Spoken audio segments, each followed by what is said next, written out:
kung meron kayo nararamdaman na discomfort, you need to do cleans. At saka, pag makakain ako ng carb, exercise ba? Mas exercise. Yun yung mali.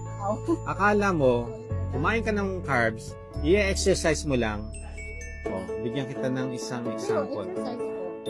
Oo nga, ganito. 3 times a day, nag-exercise Daily ka. week. O, tingnan mo. Mag-stationary bike ka, 45 minutes. Alam mo ba ang nababurn lang yan, mga 400 calories. Kumain ka ng isang meal na high carbs. Tulad today. Oh, high carbs. 1,300 calories yan. Kung makadalawa ka, o makatatlo. Huwag kang, Pero yung brother ko kasi ito. huwag mo i-compare yung brother mo kasi although mataas yung kanyang cholesterol, yung ibang parameter matataas. Okay.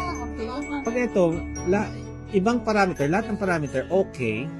Ito lang ang mataas, ito. Nothing to worry. Yan. Sa